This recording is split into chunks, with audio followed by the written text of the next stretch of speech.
Hello, baby! Kamusta na ang baby natin dyan? Ano? So, alam niyo mga ka-onyx. Sumisipa na, no?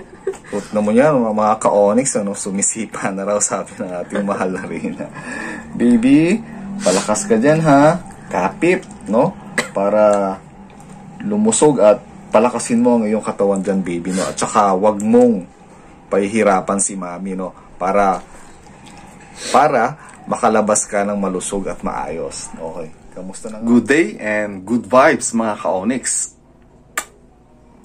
So, narito na tayo ngayon sa Cruz Naligas, Quezon City. Kararating lang natin galing ng Marinduque, ano? At magpapahinga muna tayo dahil anong oras na, no? Mga 1:30 PM na, kaya kailangan nating magpahinga na dahil bukas ay darating ang ating mahal na Reyna. So, dito sa Cruz Naligas, galing siya ng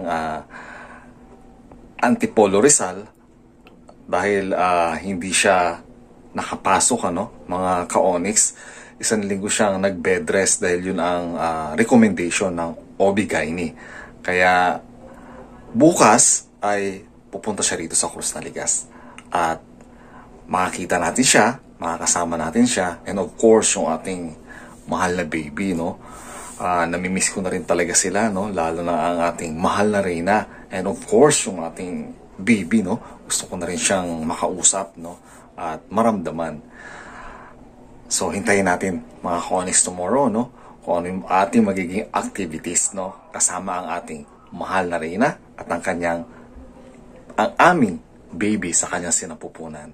Okay, ngayon ay mag-rest na muna tayo, no, dahil 1:30 AM na, kaya kailangan na natin magpahinga muna. See you tomorrow, mga ka-onyx. Good morning, mga ka-onyx, ano. Ang ating mahal na Reyna ay papunta ni rito, ano, parating na siya, nakasakay na siya ng tricycle. At pagdating niya rito, tayo ay pupunta lang ng doctor, ano. Siyempre, kailangan din natin magpa-check up, and of course, hindi lang siya magpa-check up, no. Pati ako na rin. Siyempre, natural, mga ka-onyx, medyo may kakaedad na rin tayo, no? Kaya kailangan na rin natin magkaroon ng maintenance natin, no? Kailangan natin magpa-check up at konting medical treatment para naman maging maayos, no? Mapalakas pa natin ang ating physical na buhay at medyo humaba-haba pa ang ating buhay, ano, mga ka-onyx. Kaya pagdating dito ng ating mahal na Reyna, tayo ay aalis din agad at papunta tayo ng medical doctor. Samahan nyo kami, mga ka-onyx. Abangan na lang natin dito ang ating mahal na Reyna at dito raw siya bababa. So, abangan natin siya dito, mga ka-onyx. Ito na yata siya, oh. Ito na nga.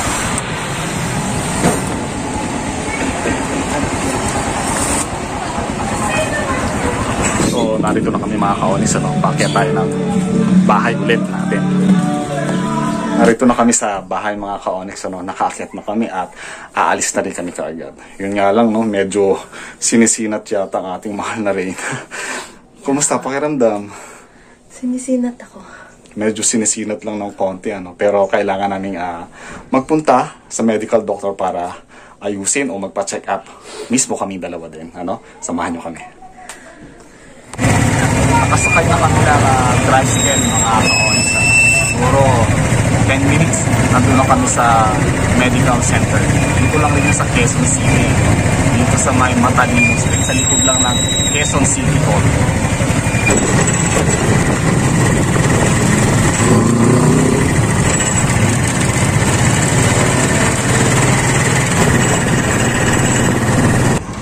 Narito na kami, mga ka-onyx, sa medical center, ano. Papasok lang muna tayo.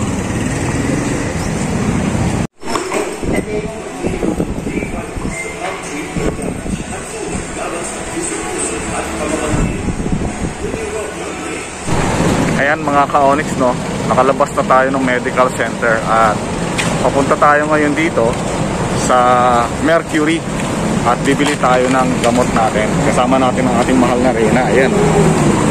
Yan, mga ka-onyx, no, lakarin na lang muna natin yung Mercury at TGP. Ayun yung TGP, oh, natatanaw na natin. So dito muna tayo sa TGP, mga ka-onyx, no, kasi medyo mura, no, mas mura yung mga gamot dito. Kaya dito tayo bumili.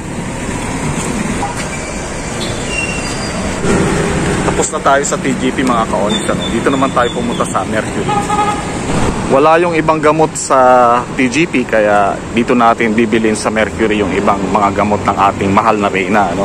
Kasi kailangan niya yun para mas lumakas yung bata at ganoon din siya. Pares kayo dito sa Valtrex din. Ayan mga ka-Onyx, no? Nakabili na tayo ng mga gamot natin. So, kompleto na yung reseta natin para sa ating mahal na Reyna and of course sa ating baby, ano. So, pasado alas 2 na ng hapon ngayon, kaya medyo nagugutom na rin kami at pakakainin na muna natin, no, ang ating mahal na Reyna at yun din ang ating baby. Syempre, samahan nyo kami mga ka-Onyx, no. Hanap lang tayo na makakainan natin dito ka-Onyx, ano. May nakita kami kanina dito yung Papay, no. Yun yung gustong kainan ng ating mahal na Reyna, kaya puntahan natin. Okay, ito mga ka-Onyx, no, sa Papay's, no, masarap daw ang pagkain dito, sabi ng ating mahal na Reyna, kaya tikman natin. Kain tayo.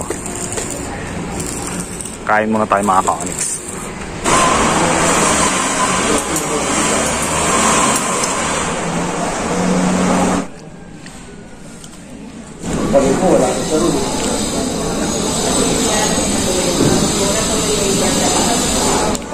Sabi ko, papalik mo.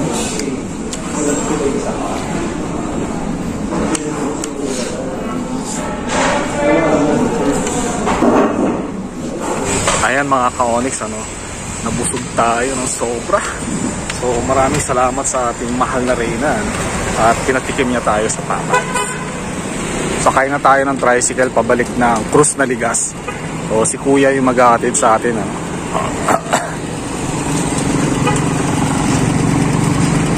Hi mga ka-Onyx, no? Nagpahinga lang kami ni mahal na Reyna pagkarating namin dito sa bahay sa Cruz na Ligas dahil medyo talagang napagod kami, ano? Medyo matagal yung aming naging paghihintay at least, no, na-check namin yung aming mga sarili, lalo na si baby, ano. Pero last week pa nasa Antipolo ang ating mahal na Reyna. Hanggang ngayon, ano, hindi pa rin kami nakakapagkwentuhan tungkol kay baby, ano. Gusto ko sana talagang kamustahin si baby kung ano na bang lagay, pero hindi pa rin namin siya napag-uusapan hanggang ngayon kung ano na bang status ng aming baby. Tara, samahan niyo ako, no, pagkwentuhan natin, tanungin natin sa ating mahal na Reyna kung ano na ang lagay ng ating baby.